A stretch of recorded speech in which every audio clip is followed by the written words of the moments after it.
Okay, we're back.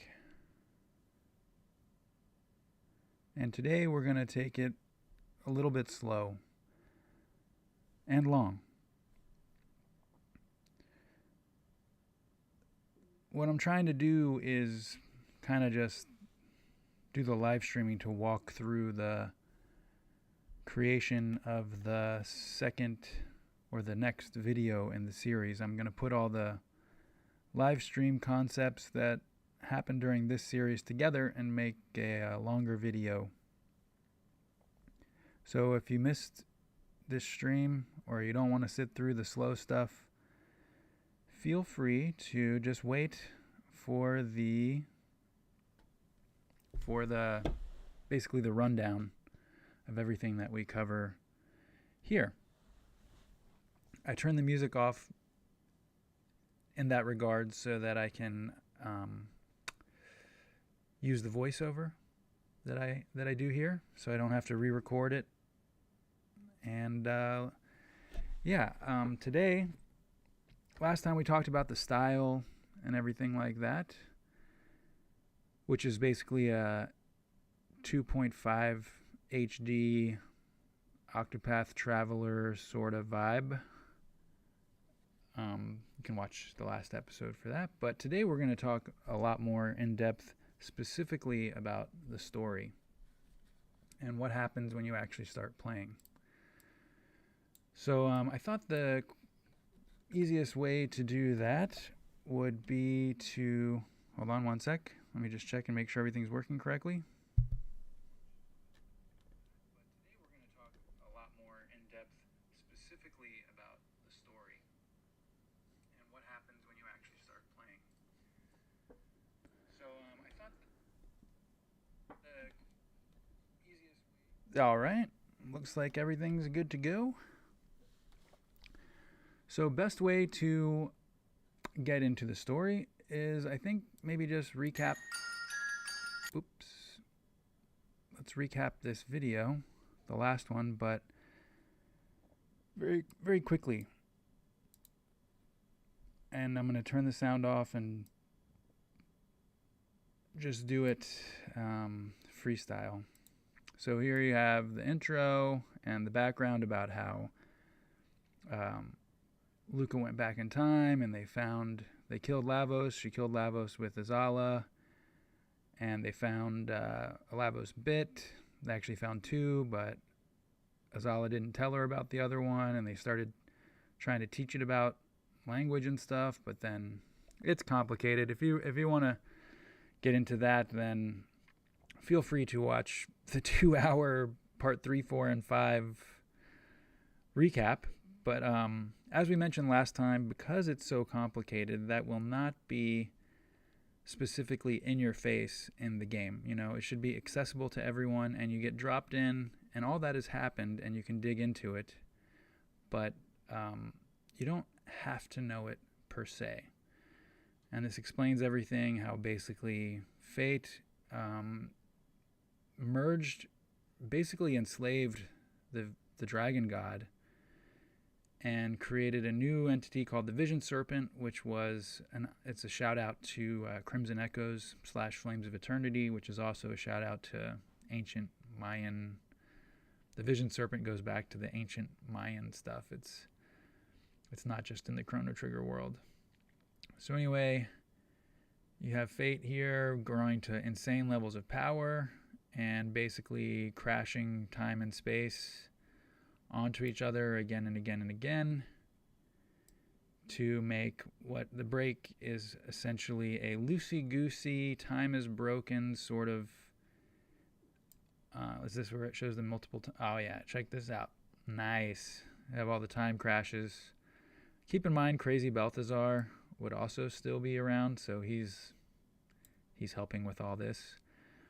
And there's more on that to come for sure. Specifically which time zones they would crash. And long story short, it's like they're all tools of Lavos, right? Through the frozen flame. So they're going to crash places where Lavos time frames, time zones, we'll call them space times, where Lavos' influence is maximized. So this way you have like a constant you have a constant threat of Lavos looming in all of the time zones that you're sort of wandering through. That way, Lavos is the pervasive theme throughout. He's always been the heart of the series as far as a villain goes, especially the first one and into the second one. This part of the video is just explaining more about the break. Some sweet sprite work there by Daniel Oliver again. Talking about the anti-annihilation energy. We'll get to more of that later. Essentially, all of the stuff from Chronopolis and Chrono Cross explains, and all the stuff that they didn't really use in that they just alluded to gets explained in this game. So you're wandering through the break. Occasionally you see like these little pink pyramid things which are sealed. We'll get to more of that later, but you're essentially just traveling through. Okay, here we go from the beginning. So we're starting the game now, and you have Marl, who was jokingly referred to in one speedrun I watched by Puexel as the quintessential plot device. Everything that happens in Chrono Trigger happens because of her. So here you have New Game and New Game Plus. So let's imagine that we're just going to start a new game, and we'll get to the New Game Plus later. So we're starting up, and basically every time you start a new game, it goes to this. You've got the stained glass window, and you've got Marl busting out of it. Oh yeah, sorry, here's my chance to redeem myself before. Some people say Marl, some people say Marley. In case you were curious, here is a thread, a poll from Reddit, and you have 89 people who voted on the Marl pronunciation, but not too far behind you have Marley. So this is what you got. And something else, I love that. I'm kind of all about, we could just call her Nadia in this game. That's her real name. But at any rate, I'm going to say Marl, and I hope I don't offend anyone, but that's not important. We're moving forward with this. We're moving forward with this video. So this is the fall of Guardia, right? You've got Dalton's forces attacking the castle. 1005 AD Keystone timeline. And so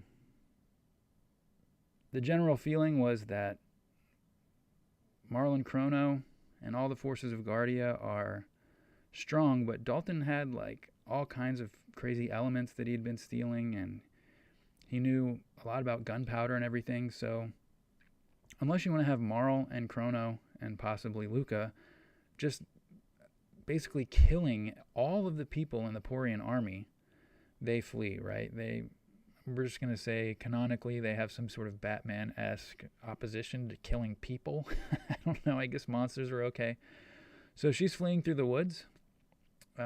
She's running through Guardia Forest. There's troops coming. She's, being sweet, shooting them down and all that.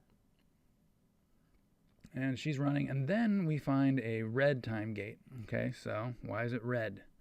Well, one thing that I will get into when we discuss the time gates later, and there you go, you have Chrono. He's coming to join her, but he gets overwhelmed by the troops. Probably Chrono wouldn't be overwhelmed, but we got to go with the loosey-goosey, we're having fun, this is the story. So she's fighting off guys, she's dropping ice on them left and right. And then she's inching closer and closer to the time gate. Okay, I'll just go ahead and throw out the spoiler thing now. But essentially, red time gates are man-made. And blue time gates are anti-annihilation energy / the planet / the entity. Blue time gates form naturally. Red time gates are man-made. That's what we're going with. So this one's man-made. Ooh, very... very, very intriguing. Like, who would have made that? Who else knows? Who basically knows the most about time and stuff? It was Luca, essentially trying to, like, our Luca from the earlier part of the series, trying to, bring Luca, Marl, and Chrono to wherever. We'll get into that. But so here you have like a couple troops emerge from things go wrong. You have a couple troops emerge from the crowd, and they tackle her. And how many people is that? Oh, it's 4. All right. Well, of course, we all know in the Super Nintendo that, hardware limitations, party constraints, whatever, led to the rule of 3. But even though that was based on Super Nintendo / design choices, we can integrate it into the lore. It's no problem. So because of that, they go flying. You saw Chrono running in there. I put that part in specifically. Hold on. Oh gosh, this is not so easy.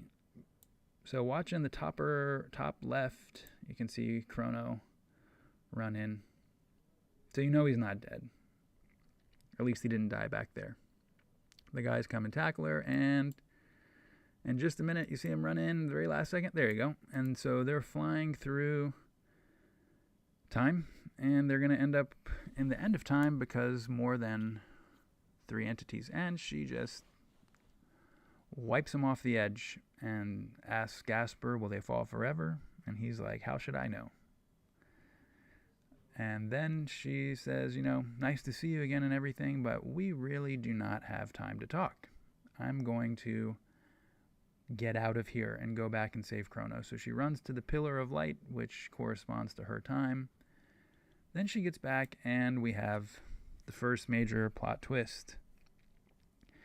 In the time that it took her in there, the timeline shifted.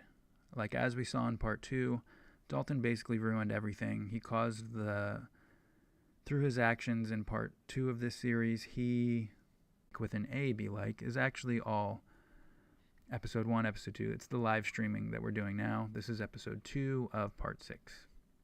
Sorry if that's confusing. But on the actual part 2, which is on the channel, what could Chrono Break be like?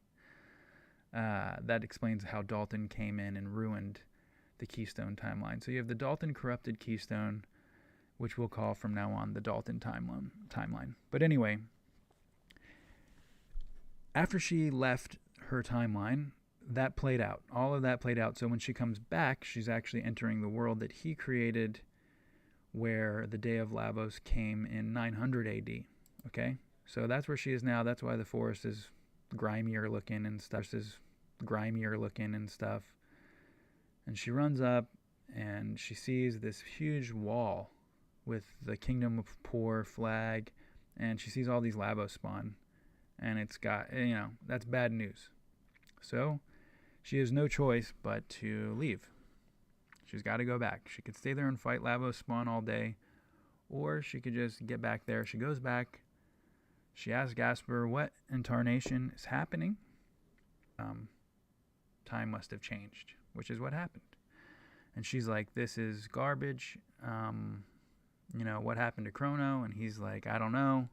You can't go back to your other timeline now. You're sort of stuck here. She's very upset. And he's like, there may be one shred of hope. Like, your friend came through here earlier and she left something for you. And it's a time egg that she... So Luca basically blasted through the end of time at some point, which we'll get to later. And she left this time egg in the basket. And so he suggests that you take a look. And she finds a note in there that says, find Robo. And she's going to crack the time egg. What choice does she have? And look, see, again, it's red because Luca made it. Man-made time gates are red. She goes, and where does she find herself? Awesome Minecraft version of Chrono Break. Very, very cool. You can see in the bottom right there, it's by Homison Brand on YouTube. Chrono Trigger in Minecraft. But she finds herself in 700 AD. And there's a reason that Luca chose this specific time for her. She goes to Guardia Castle. They're like, you must be some kind of crazy mystic. Basically, they just don't like her. You must be some kind of mystic because of how you got here. They throw her in jail, and she's with Toma the Third. And he's in the cell next to her. And he's like, hey, I can get us out of here. So they team up. They make a very temporary party. And she's like, I'm looking for a shrine. She knows where Robo is. Basically, he should, according to her calculations, be at that shrine during the whole time in the original Chrono Trigger that you left him in to work in Fiona's forest, right? So he replanted the forest, which is now blossoming and blossomed. And they encounter like a crazy Air Force. This would be Dalton's influence again in 700 AD. This is from the Simon S. Anderson Chrono Break trailer, which inspired this whole series. Very cool shots of like all this stuff. So there's super high-tech gear in 700 AD, and they're fighting on the bridge, which gets destroyed. And Toma goes down in the first example of teaching the player about permadeath. So, like I said, because of the structure of this game, how it's meant to be replayed over and over and over again, permadeath, not that big a deal, really. I mean, imagine, this is just a little bit back to the first one, but imagine if you are playing through a version of this game, right? You start a new game, you go through, you get yourself to an ending point, and all of the ending points are essentially triggers for cinematics, which show you if the story ended there, what it would look like. So in this case, I think it's kind of like, the several endings in original Chrono Trigger where Chrono died. So yeah, that's why permadeath is okay in a game like this, because it's meant to be played and replayed. And goes back to that theme of hard choice. If you're running a game and like you're not paying attention and Luca goes down or something and she's gone for good, then dang, you really feel like you might want to play again so you can save Luca. Or you might just take your lumps and play through, and suddenly the death of Luca is woven into your narrative, and it makes each time you play like an actual solid storyline, and the ending reflects that each time. More on that later, but that's why we have permadeath, Alright, so she loses Toma. She's going through. Now it's the endless forest, right? Like, basically the forest is even bigger than before because, as it states in this video,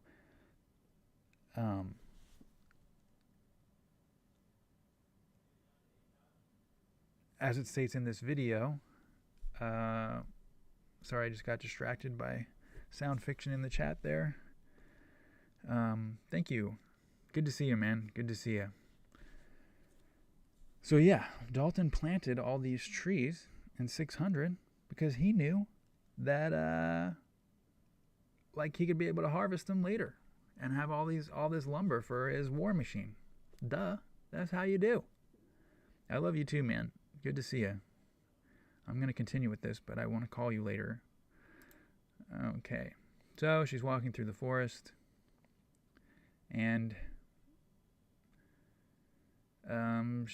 see, this is showing how the forest was harvested later, or how all the trees were planted so that Dalton could. So she finds the shrine. She finds the shrine that we know from Chrono Trigger, where Robo's in there and he's doing his whole covered in vines thing. And shout out to Aten Maru. He's a very cool artist who helped me with these images, and he's got his own series goal. So she goes in there, and then she's attacked by this cloaked figure, who we all know to be Frog. And he's like... Frogs have a very long lifespan, by the way. So that's why he's still around. That's why he's still kicking. He basically got drove out of Garvia because he looks like a mystic, so he went to guard this. He went to guard Robo, and he's been hanging in the forest ever since. And no one can get close to Robo because obviously he's, he's badass. So he protects. But also Guardia's a crazy maze, so it's just hard to get in there and find the shrine in the first place. Alright, so this is going on a little bit longer than I expected this screen to. He's still in frog form. Honestly, I'm not sure why. We gotta figure that out. Like I said, please allow some amount of loosey-goosey interpretation. to this. This is just a video game that we're trying to tell a sweet story. I think we can work. There's got to be a legit reason, but he is still in his frog form. He has not turned back to human form yet. So he also does not recognize Marl. He thinks she looks like Nadia, who is probably dead or something. But if she died, then obviously she had a baby first, or not, or Marl would not be around. Or maybe, honestly, I don't know. Since Marl's from a different timeline, it might be that her line is totally wiped out in this game. This is all stuff that I haven't thought about too hard, because I figure I'd rather just tell the story legit. Alright, so Robo has instructions. He's like, we need to get to El Nido. I am in Virginia, man. I am in Virginia. Left Taiwan, and now I'm in VA. So here's the first full party of your team, and you're fighting on the way to El Nido. Like I said, this is all explained in part 5. You can watch that with some serious voiceover and music and everything.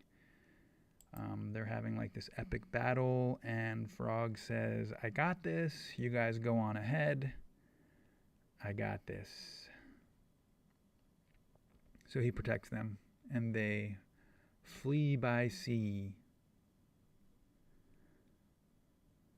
I am looking for a remote job, however, sound fiction. I'm trying to find remote work so that I can go to the UK and visit your ass. Alright, yeah, the people of Dorino hate Dalton's regime. As poor as their closest neighbor, they have suffered the most under their authoritarian rule. So the people of Dorino kind of whip out, they have their own future tech, or, advanced tech. Alright, this is going on and on. Okay, let me just stop here. During this whole episode, we are going to be in the traditional method of saving the game, which means these guys here. You got your records of fate, and every time you touch one, you can save. Alright, let's continue the video.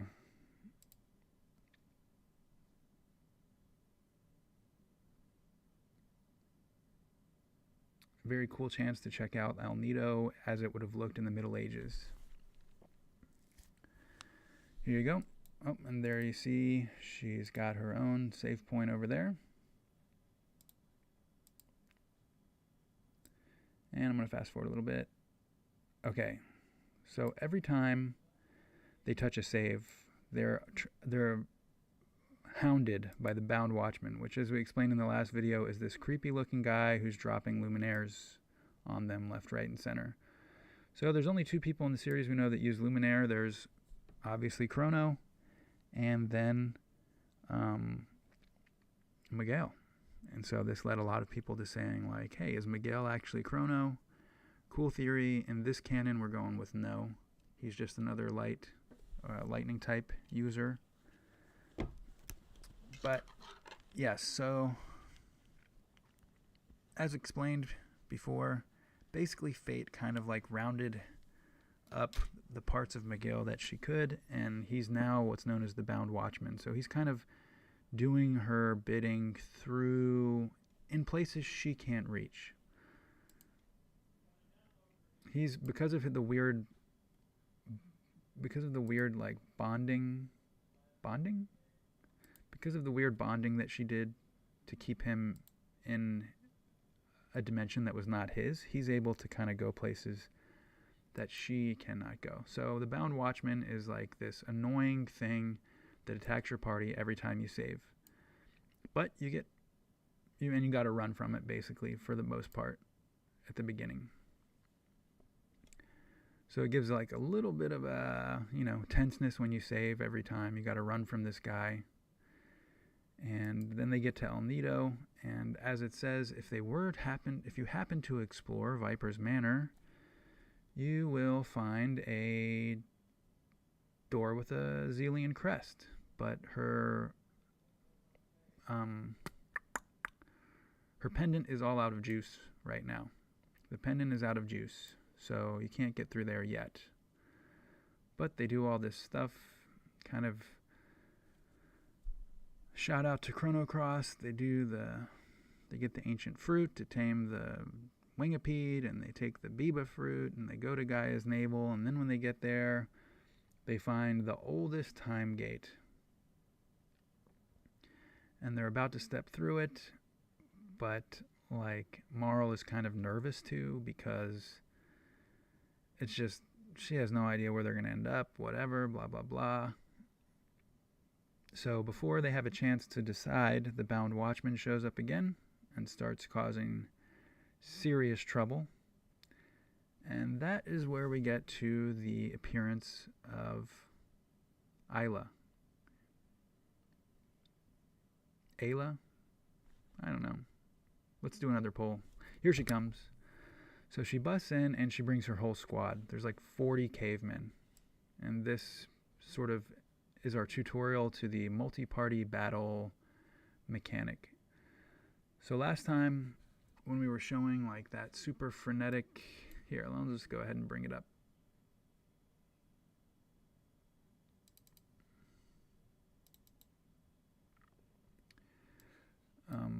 This is Christopher J.G.'s video, which has not nearly enough views on YouTube. But yeah, you see this super frenetic style that we've got going on here. Not exactly like this, but something similar to this, multi-party battles and all, with maybe the other players running on like a Final Fantasy XII style gambit system. Anyway, I'm not a game developer, but I do have some concepts. Something like this. Something like this.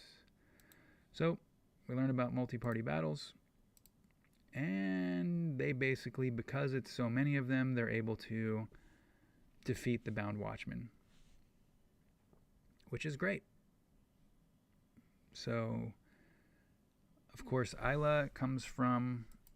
She confronted Dalton in prehistory, as in episode 2, but her fate was never known. So,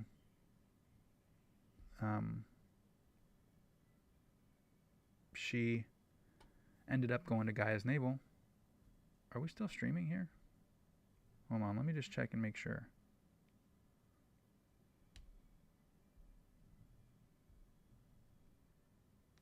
This is really...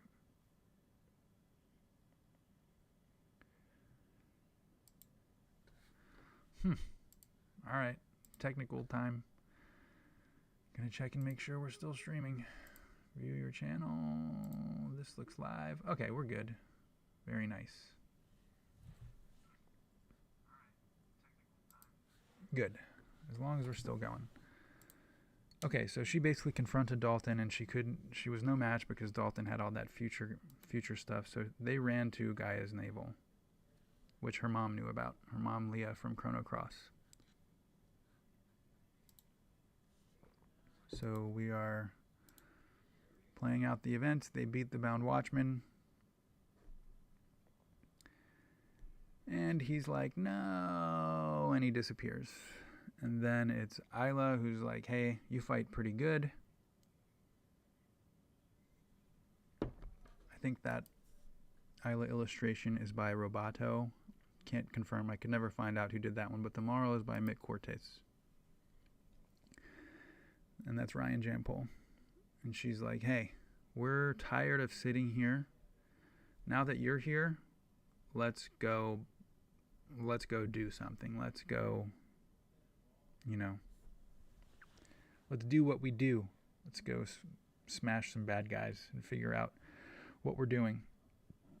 So they induct Robo and Marl into the tribe. Sweet.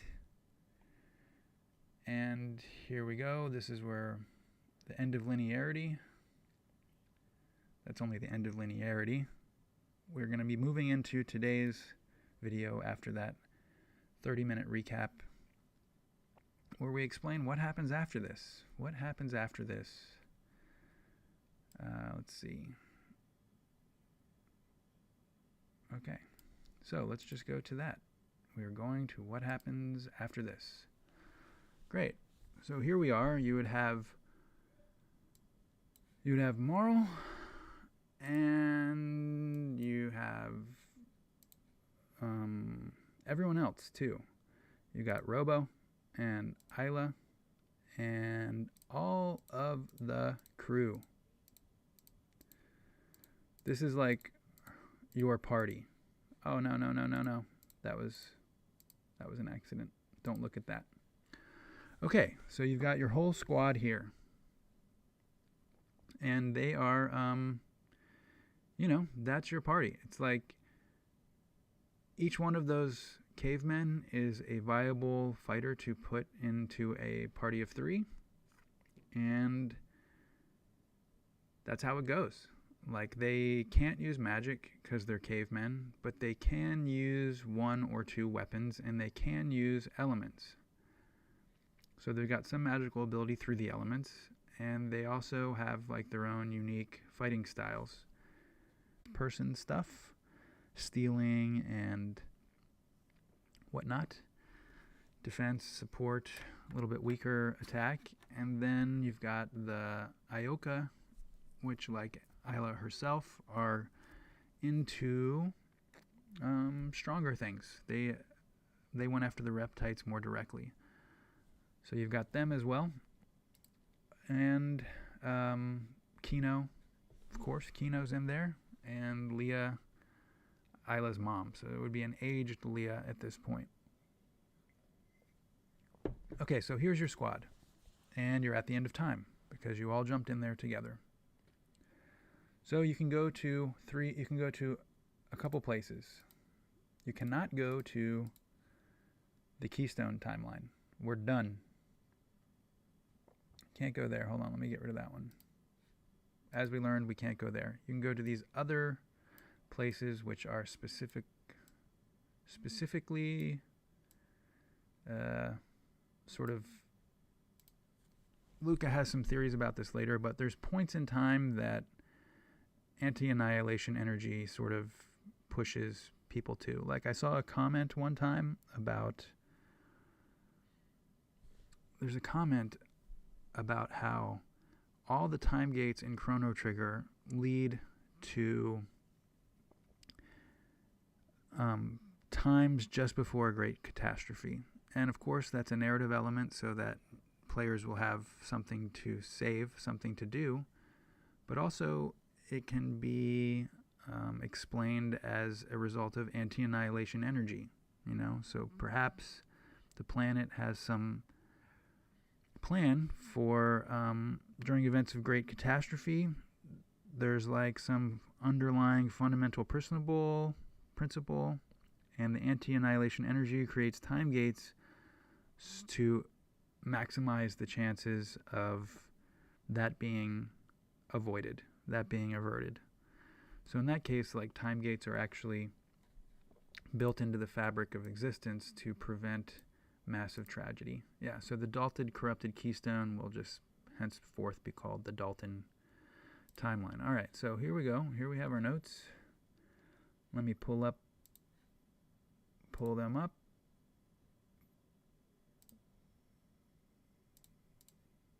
Here we go, and I'll just read over these. So, last time in Chrono Break we did that. So now you're at the end of linearity. Once the player jumps into a time gate with the entire party, they will reach the end of time where Gasper waits. They can now interact with the places they have been so far and prehistory, as the original gate at Gaia's navel leads them back to prehistory via the Pillars of Light. Only 3 party members can go to one of these zones. As per the rules, the rest must remain behind in the end of time. From this point in the game, the player has several options. Obviously, these places. If the player steps onto the pillar for prehistory, Gasper says, and then I do not have a quote for Gasper to say here. But he could say something like, you know, I don't know. We'd have to wait for the writers to actually put that in. I haven't thought of what he would say. Something cool about, you know, the dawn of history and an interloper from the future maybe causing trouble, whatever. Gaia's Navel is the place that you go. And then if you step onto the one for the Middle Ages, he says, in the heart of Dalton's empire, no place is safe. If you step on the 1020 AD one, he'll say, roving gangs of survivors create a tormented landscape of perpetual war. Only a small army can survive. And so now that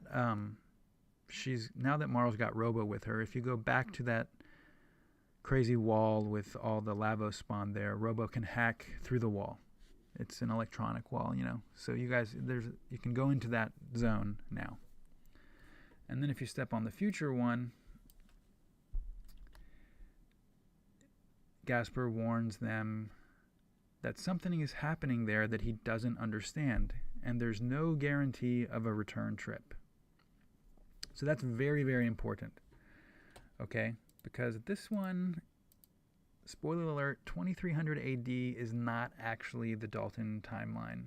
It is, but it isn't, and we'll get to that later. So for now, in the interest of simplicity and explaining more about how like the game would work, we're just going to focus on 2 of these timelines. And the first one we're going to focus on is prehistory. Okay? So let's do that. Let's load up the prehistory notes. Let me just boot those up real quick. Alrighty, coming soon. As soon as I get this ready.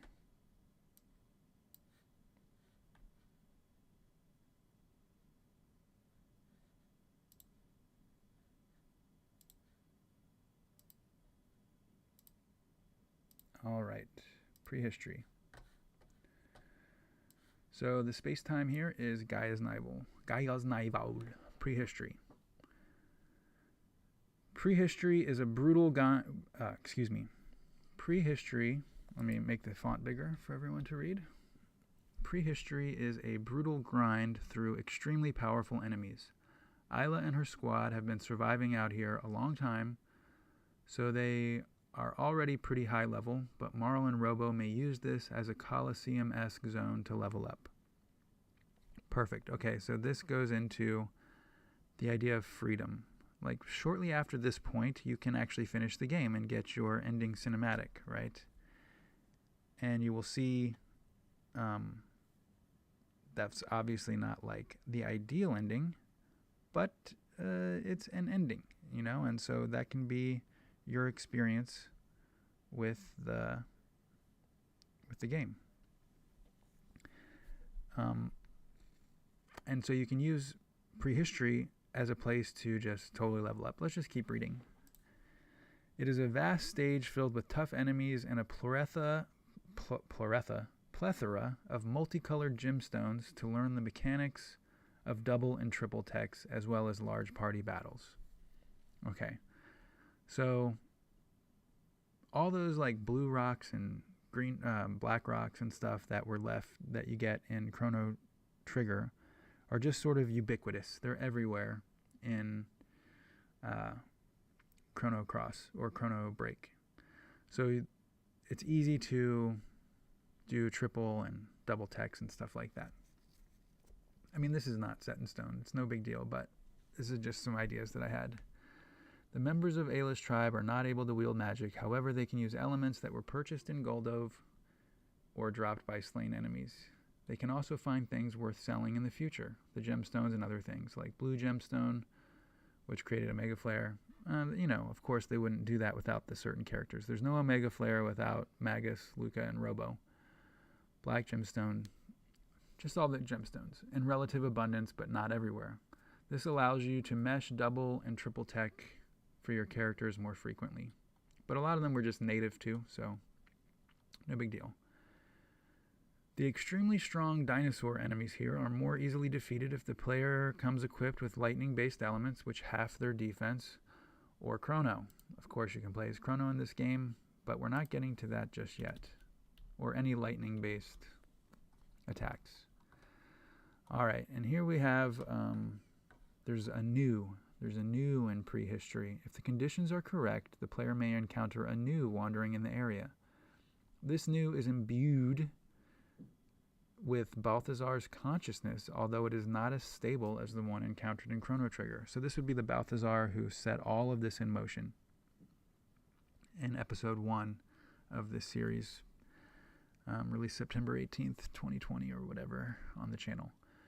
The new here is not exactly fully functional and will utter tidbits of knowledge as well as seemingly nonsensical things. And I wrote down a few of the new scripts here, which are sprouted in random order and include, this is from Balthazar's point of view.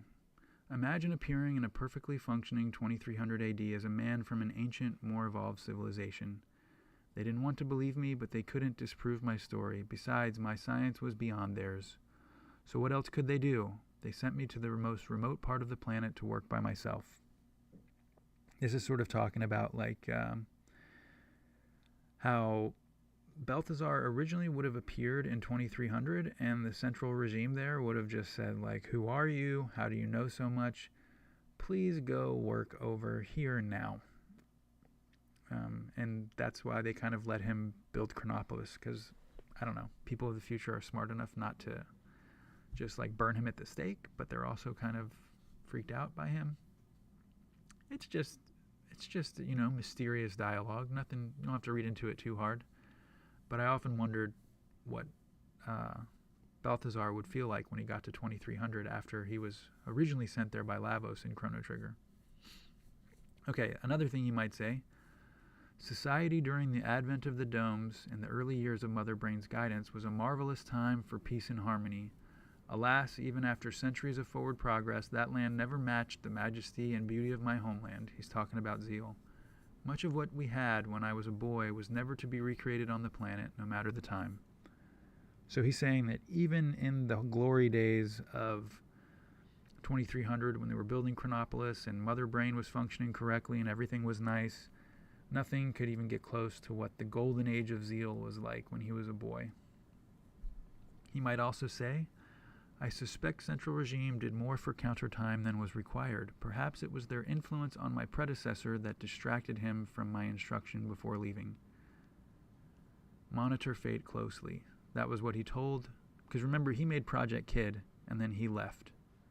So he told his predecessor, that would actually be successor. Hold on. Not predecessor, successor. The guy he left in charge, he would have said, hey, monitor fate closely. Though I hoped a computer would be immune to the corruptive influence of the frozen flame, the thing was beyond our understanding. I often wonder if countertime was not a failure, but a great success for the one who fate truly answered to. Spooky. So countertime is sort of, pitched as like this big mistake that happened. But what if it was intentional, Like Lavos benefited from that quite a bit. And so if fate had been corrupted by the frozen flame, as everyone always is, then countertime was actually sort of like not an accident, but like Lavos controlling things, continuing to control things. Okay. He might also say, in my home dimension, the first magic wielders laid waste to those who could not defend themselves. The dirty secret of the magical floating kingdom was the creation of the earthbound slave caste and the bloodshed that made it possible.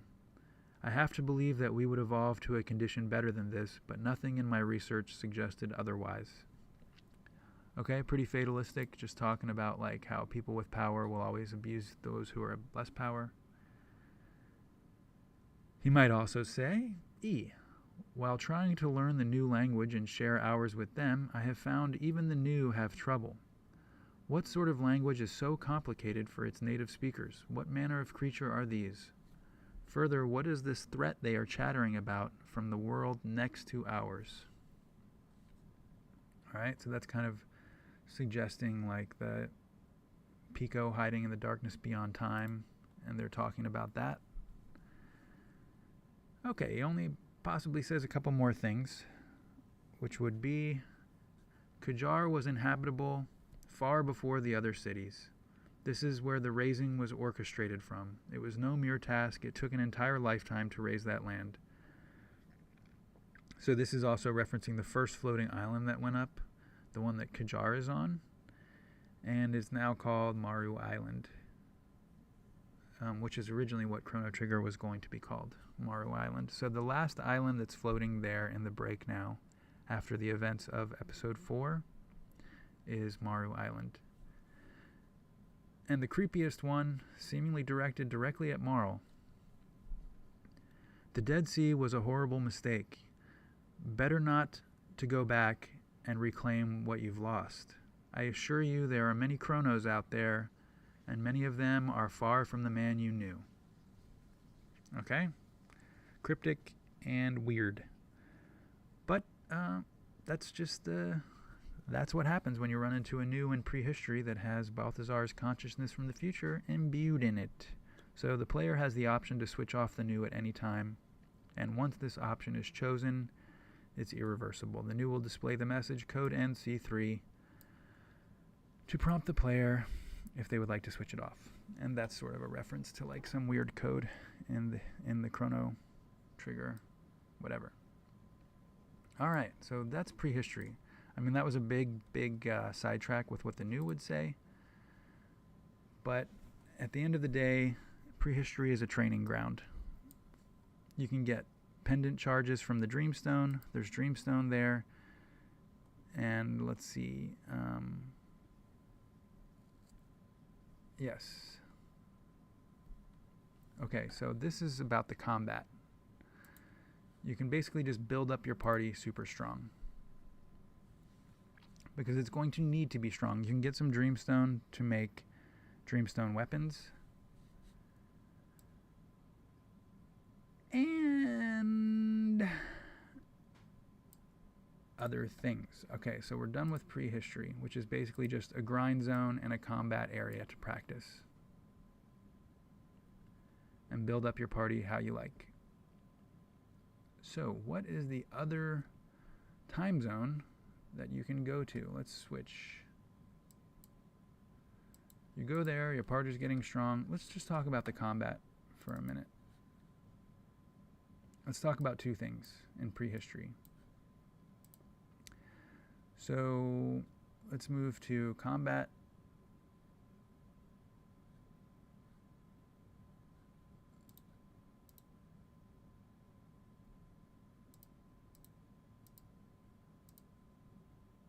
Alrighty.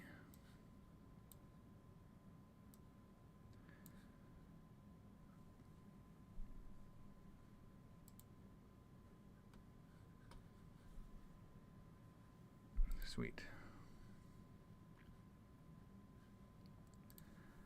Alright, so the mechanics of combat. Very close to the original game. Let me make the font bigger. We want it to be like Chrono Trigger. Cannot state that enough. As with the characters, we want more of what we liked with added complexity and nuance and fun. So let's get into the battle mechanics. Risk versus reward in waiting for the techs, just like in Chrono Trigger, using certain attacks for spacing to get enemies hit by proximity-based attacks. This goes into the spacing mechanics. Ryan Beardy made a great video, Chrono Trigger, a timeless standard for the genre, and he really lays out what made the combat system in Chrono Trigger so awesome. But it includes all these spacing mechanics and stuff like that. Which I was thinking that in this game you could have a lot more text sort of just all about spacing, including, you see like this one has a, this one has, this picture is by Mai Iwazumi. But you see you've got Frog here, like putting them in a bubble.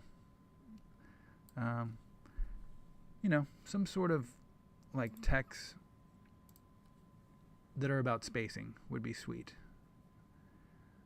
Even if they don't do any damage, you just there's like a lot of enemies attacking, the party's overwhelmed, you sort of just put them in a bubble off to the side. Stuff like that. No big deal. I'm just going over ideas for how you can incorporate spacing involved techniques as well.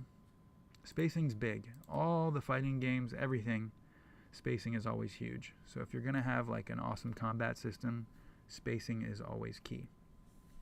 And you see that in Chrono Trigger with like waiting for the enemies to line up so you can throw like a perfect fire line down on them and stuff. Alright, so now here we get into some crazier ideas that I had about the combat. Practice makes perfect. If you rely on weapon stuff, your strength increases. So this especially worked well for like the cavemen. If you give one of them a sword or one of them a gun, their affinity for sword and gun will increase. Whatever you use gets stronger. If you're with Marl and you use your crossbow a lot, her crossbow abilities will improve.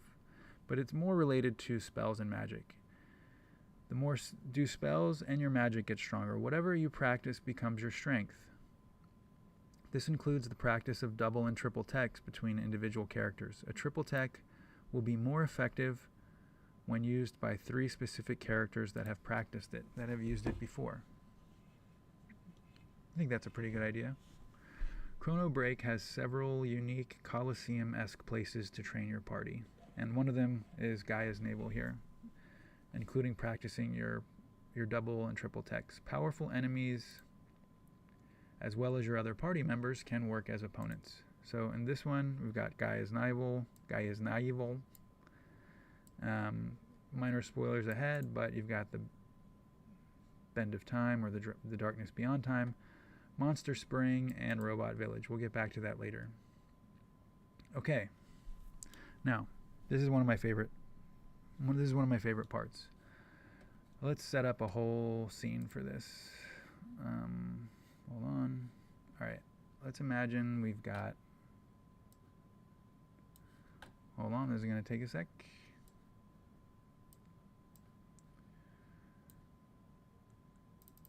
All right. So let's say that we are fighting at... Where's the background?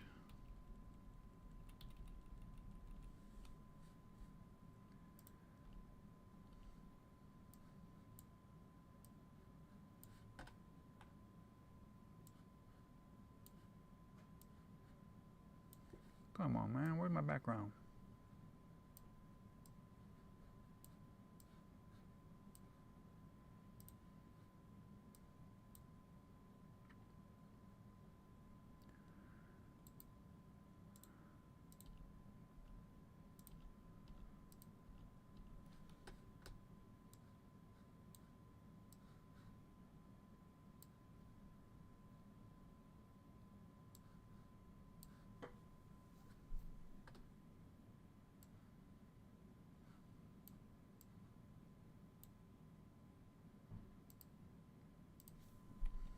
Okay, here we go. Let's say you're fighting some enemies in Guardia Forest. And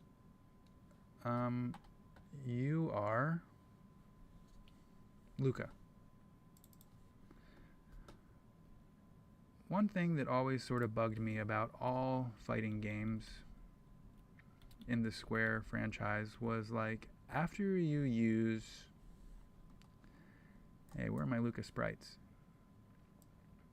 Here we go.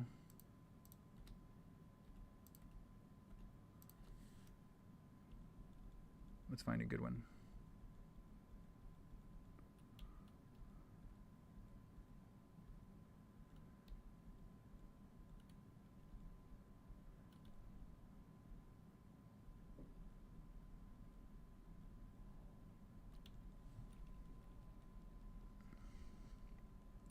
I feel like I can take my time because no one's watching right now. Alrighty. The heck with it. Okay, you are Luca. What I was going to say was, one thing that kind of bothered me is that, like, earlier skills do not get used in the end. Like fire, you learn fire. Who really uses fire after you learn fire 2? Hardly anyone. So let's read this. Skills stay the same throughout and grow according to level. For instance, Marl's only healing tech is Aura, but it becomes stronger and more flashy the higher Marl's level. In this scenario, programmers would plan out a spell like Fire. Okay? So here you go. Fire 1. I think we can add some text too. This is actually not Fire 1. This is just Fire. Here we go. This is Fire at level 1. So Luca is at level 1 here.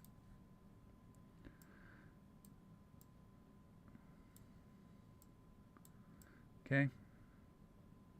Fire, character, Luca's at level 1.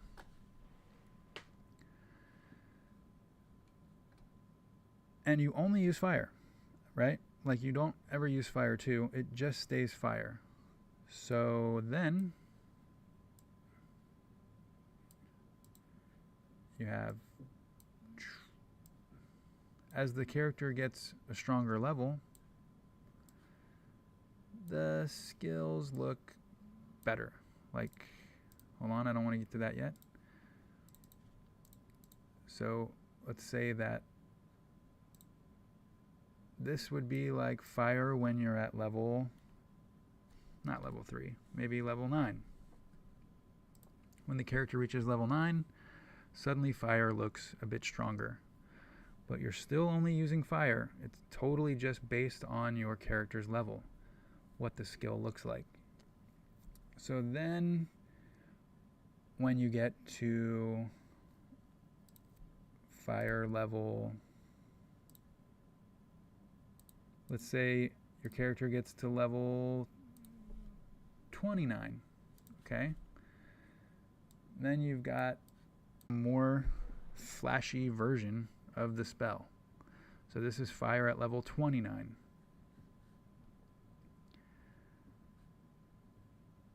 As characters level up, the spells gradually level up as well, subtly changing the animation as the character's level grows.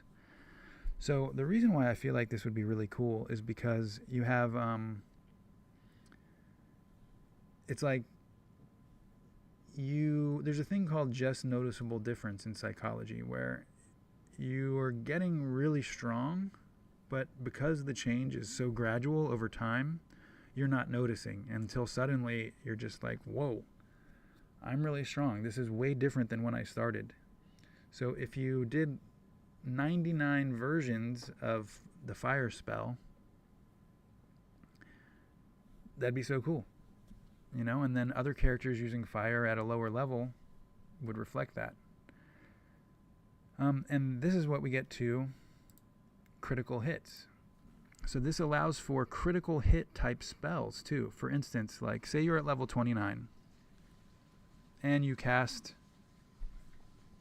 fire. If the spell happened to be a critical hit, it might display the animation of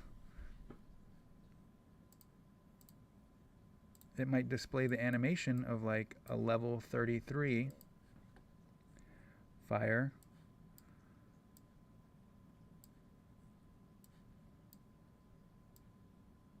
which is a bit more. So you're at level 29, you cast fire, but this time it's got like a little bit extra explosion and it looks a little bit more awesome, and that's like a critical hit spell. But basically in the programming of the game, it randomly, there's like a 5% chance that it will cast a level 33 fire while you're at level 29. So this would allow for like spells to not go extinct. Like you'll never get fire 2, you'll just keep fire, and your affinity with that one spell will develop throughout the game. So yeah, this allows for critical hit type spells. For instance, a level 33 fire might contain the sudden appearance of an explosion, but maybe 1 out of every 30 fire spells cast at level 27 contains the explosion and higher damage output of like a level 40 fire spell. Yeah, so that's what I just illustrated there. Just an idea I had. It doesn't have to be for Chrono Break, but I would just love to see some game sort of implement this. Instead of having Blitzaga in Final Fantasy, instead of having like just different levels of the same spell, you just do a gradual strengthening of the one spell. I think I've talked this to death now. This style gives the players a chance to love aura and love fire instead of discarding and having to scroll past in the menu these spells when Cure and Fire 2 come around. So I think I made my point about that. But like, yeah, you could imagine Marl casting our aura or casting Cure. And when she's at level 1, it's a tiny little sparkle that heals the party. But if she's at level 99, it's like an entire screen wipe of light and everyone is healed. So this way the spell levels are entirely dependent. Here, let's just do one for effect. Let's say that maybe she's on level 99 now. And so it's just like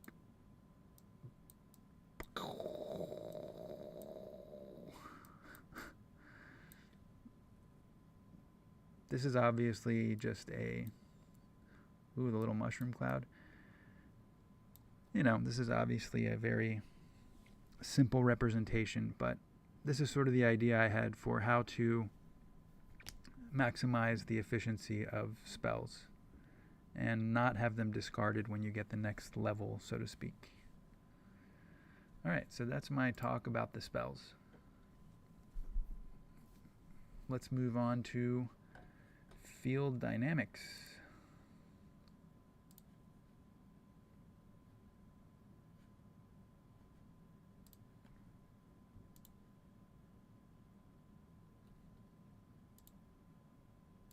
Don't look at that. That's not what we want.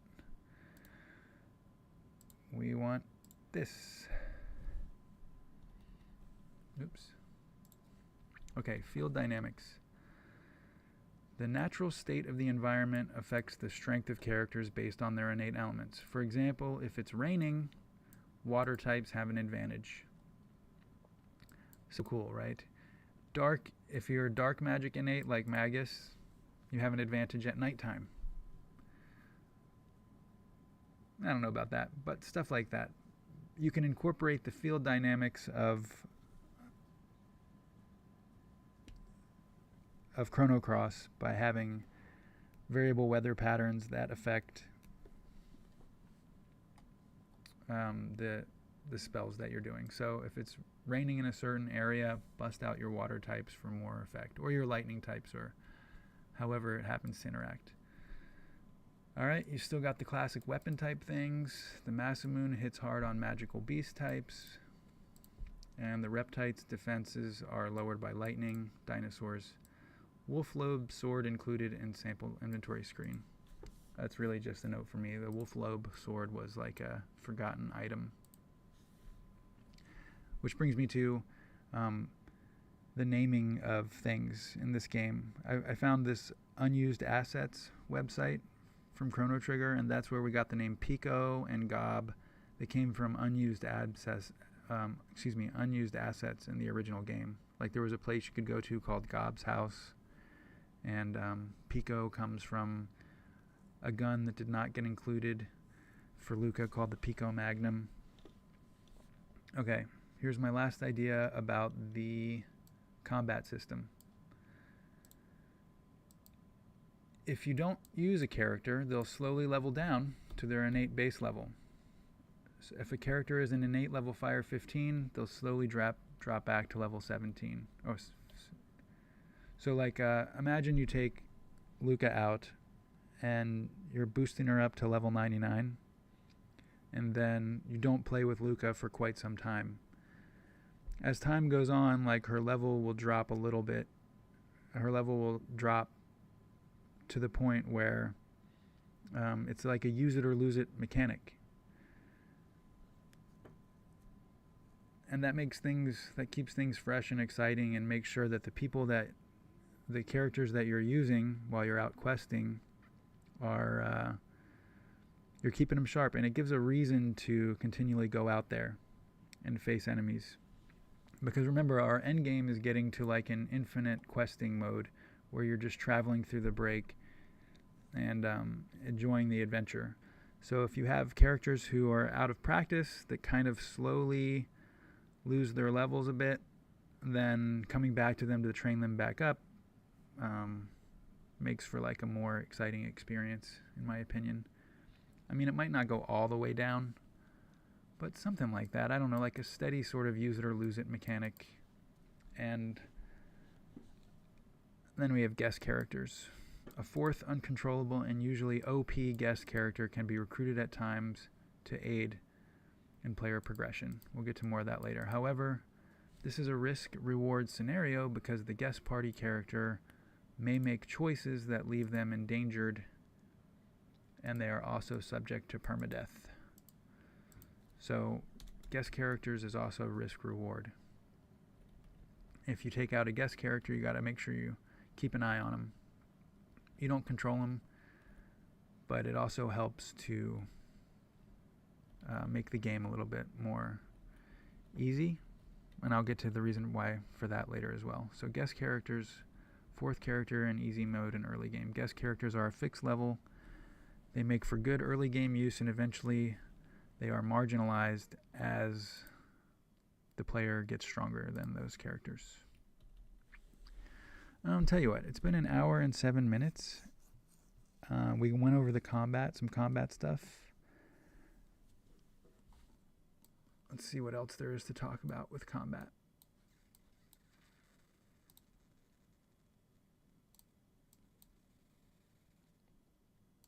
Multi-party battles and splitting.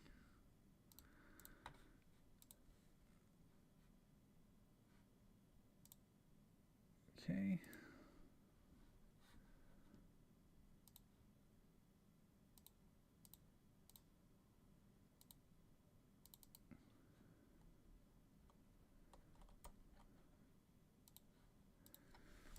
Okay. Let's go to the time zone 2300. Oops.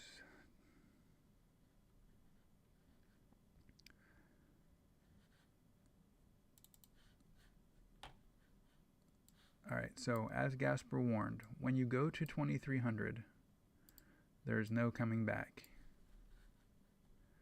And we're skipping over the other time zones because I'm going to explain those in the next episode. But for now, let's load up.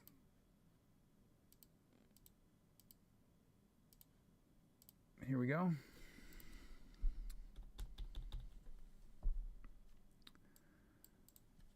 So, 2300. The player can access this time zone from Medina in 1020 or the end of time. We'll talk about the Medina thing later. But both Melchior, hard name to say, Melchior and Gasper offer firm warnings about crossing into the future before the player is ready. So you kind of have an idea that they tell you, like, I'm not sure what's going on there. You might not be able to come back. And in case you cannot, or in fact you cannot. So you get inside 2300 AD. The people believe the divine dragon perished in the day of fire, but he's actually in 2300 AD. So Dalton is there. There's like Death Peak. There's a weird fortress on Death Peak, and when fate pulled Dalton's future... Oh, don't read that part. That's a spoiler. Alright, things to do. While you're in 2300, you can kill Dalton or not kill Dalton. Dalton is still the agent of the original Lavos because of his version of the flame. He hates the mutants like he hates the Dragonians. So there's mutants there. There's also Doan's crew there. And they're sort of like locked in this war with Dalton. And the ruins of Dalton's Black Omen are there as well. Once the player enters the future, they cannot return to the original timeline for reasons explained later. Okay. So, upon first arrival in 2300, it's hyped up like the big finale of the game, or a big finale. There's lots of details available, and everything you need to know about the game is available there. It should be super satisfying to explore, but there's a much bigger world out there. So you find first instance of phase metastatic, Doan the Elder. Doan is like not so much younger than the Doan that we knew, but he's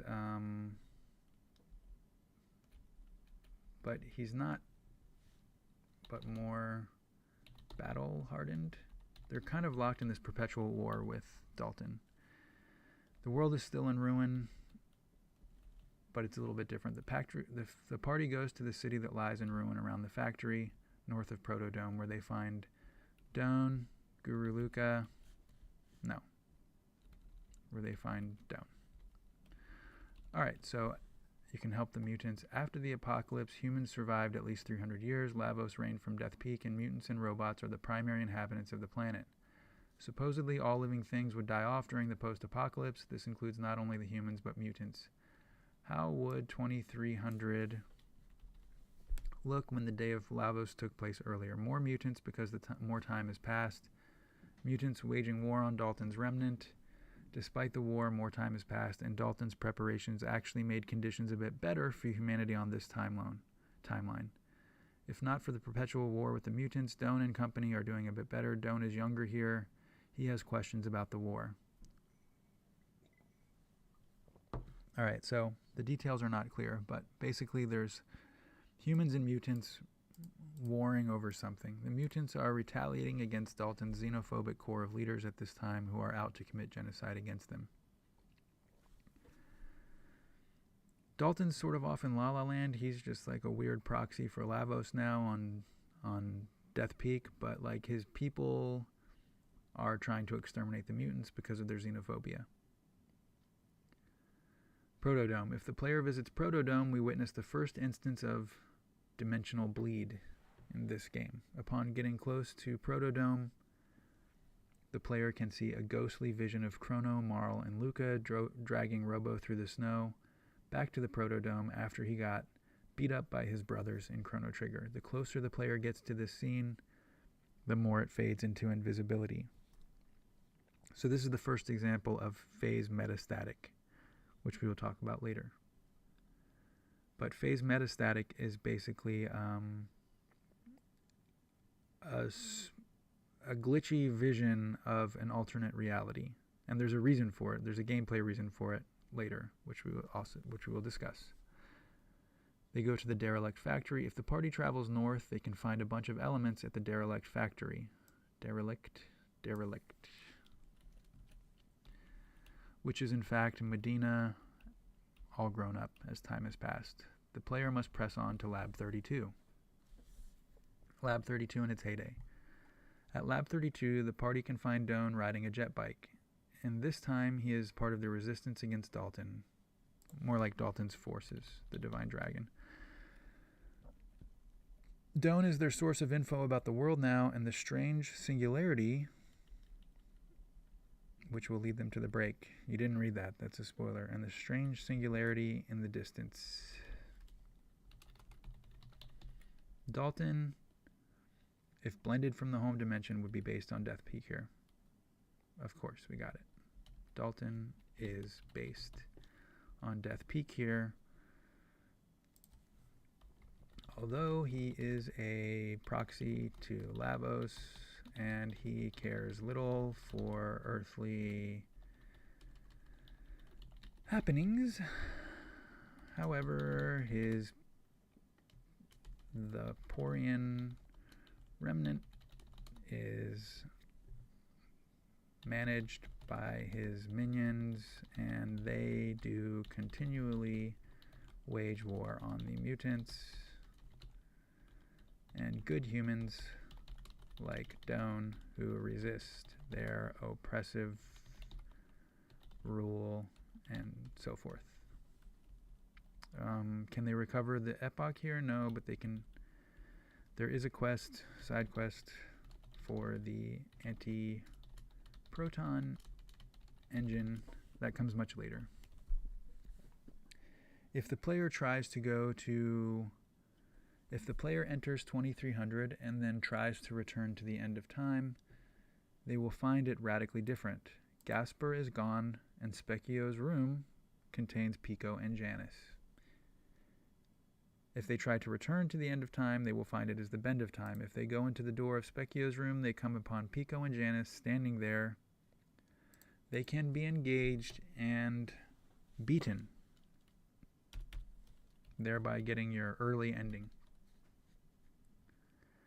So it's sort of like, it's an analog to in Chrono Trigger when you can just go to the basket and go fight Lavos directly in New Game Plus.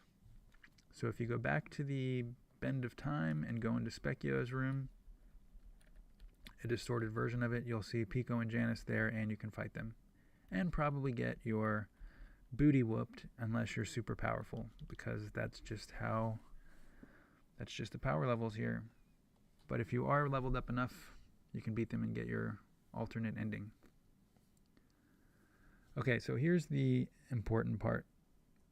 There's a whispering from NPCs like Doan and others about the strike zone, which is like, if you head towards the Citadel, suddenly space-time gets very weird. There's like a shimmering field there. There's a singularity. And if you get close to it, no one can even come close to it, because there's like laser beams that will will fall on you from the sky if you try to approach it. And that is they assume that it's Dalton's doing, but in fact it's not. It's the same laser beams that Fate used to attack Chronopolis cross-dimensionally in Chrono Cross. So this is actually Fate from the break, and she is using laser beams to prevent anyone from entering the break. So if you try to approach a certain part of the map, you will get attacked by laser beams from the sky. She's launching cross-dimensional strikes on them over and over. So before Marl can act, a triangular laser beam strikes. Repeated triangular laser beam strike. Doan suggests that the only option to find peace in their world is to stop these transdimensional attacks. All right. So this brings me to the next part. How do you deal with the cross-dimensional attacks? You have to get a bike to go fast. So you've got to find Johnny the Man, or you can travel the break, or you can travel the land with a bike. You can get it from Doan, you can get it from Johnny, or you can get a different bike. But Johnny's is the fastest, and you need to find a bike, which is a callback to Chrono Trigger. Another thing is that the inert ruins of Terra Tower out there. Okay, so in sorry, my files here are a little bit scrambled. In 2300, it's a wasteland. Dalton's battle with the break forces has left Chronopolis a hollowed-out shell. Fate in this dimension was defeated sort of by Surge, and Dalton has gleaned all he can. However, the ruins of Inhasa are still here below the waves. Also, Dalton definitely would have gotten down to the Inhasa ruins by now. You can go there too, but they are cleaned out. Doreen is not there because, don't read that. That's a spoiler.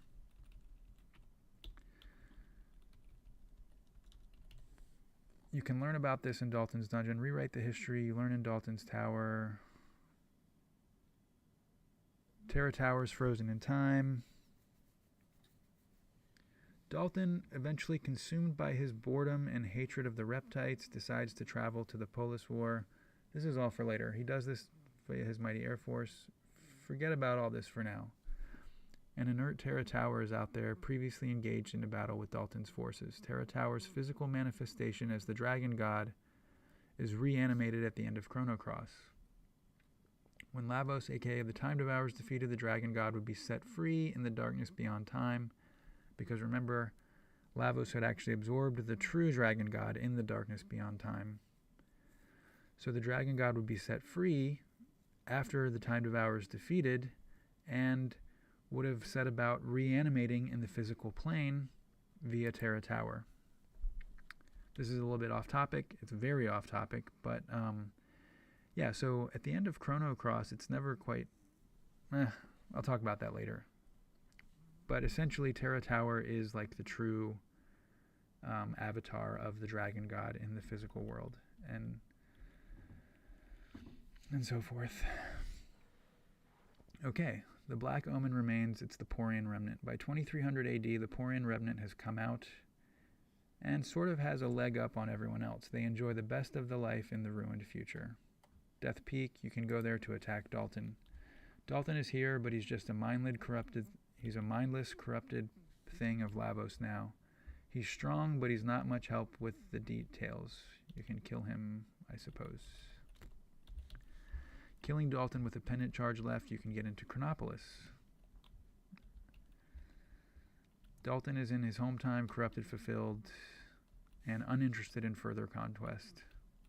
He is a foreshadower of the attitude of Pico. He's one. He's not even the Dalton we know. He's in the end result of the Arbiter process. He lives on the world where Lavos has flourished. He's done his job and he's happy with where he is. Or does he resent outsiders for coming to steal his flame? No. Nope. The Porian Remnant is plotting an attack on the mutants.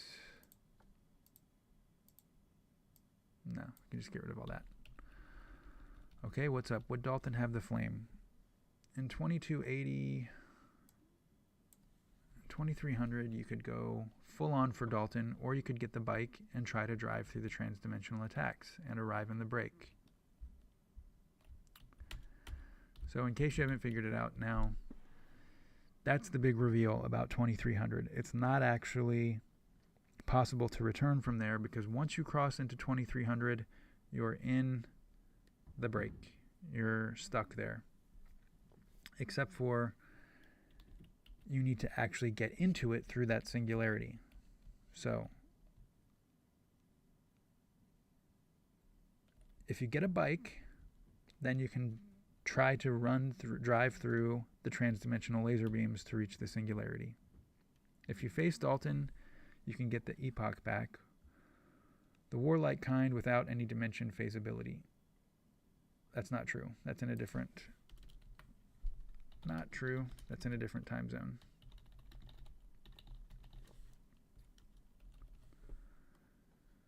Or did Dalton destroy it because it represented too much threat? Blah, blah, blah. This is... I will take this out.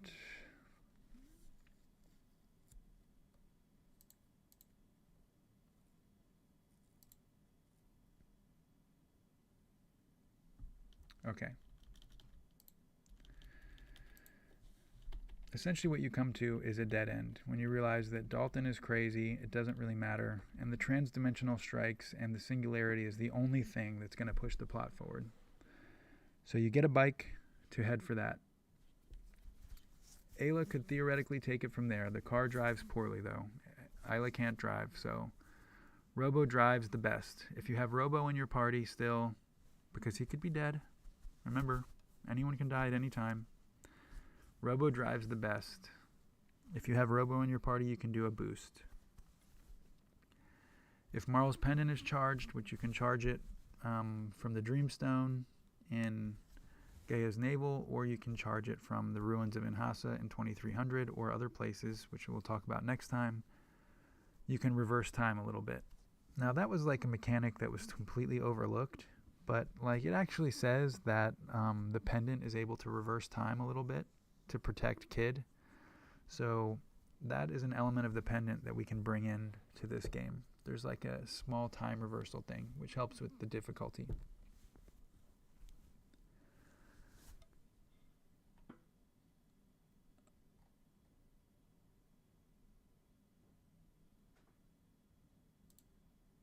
Okay. You can go into Chronopolis. Wow, this is really a lot less organized than I remember. Okay. You can get the bike.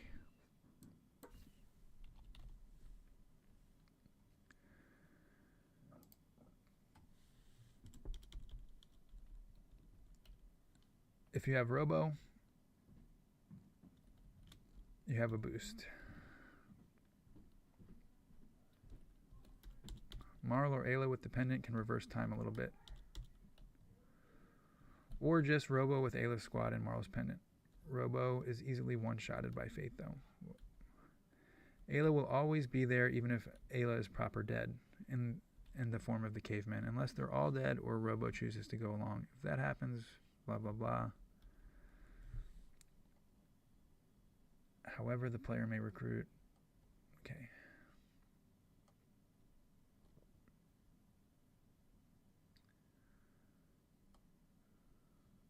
Okay, so if you're crossing the plains, you have the bike, you're trying to cross through the laser beams, taking the bike.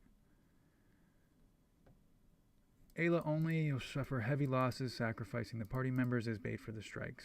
Hard to pilot the bike, but possible. Driving perfectly, getting good at driving, going back to the campfire if hit.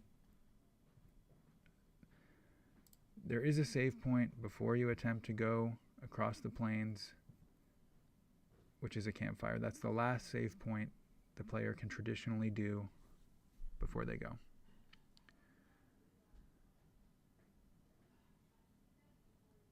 Man, I really need to simplify this this is confusing as hell. Alright, I'm going to stop looking at these notes. Here's the truth. You get a bike, you cross through the laser beams. If you have Robo in your party, then you can do a boost and it's easier. Once you get through that singularity, you find out that you're actually in the break. Okay? You go to the future, you find out this is not the future at all. This is not 2300 AD. It is, but it isn't. This is the timeline that's already been time crashed, so you're actually you're already partially in the break now. And the only thing stopping you from getting to the rest of the break in the world at large is these huge laser beam attacks that are coming from Fate, who doesn't want anyone to enter through the gate that she made. So you got to get the bike in 2300 AD, dodge the cross-dimensional laser beams, like in a shout out to the minigame in Chrono Trigger where you do the race, and then enter the break. For now, and once you enter the break, then we'll talk about the rest later. That was super confusing. Let me just recap. Let's get rid of this. Okay. Here's the party that you're left with after all the stuff explained in part 5. You can go to prehistory.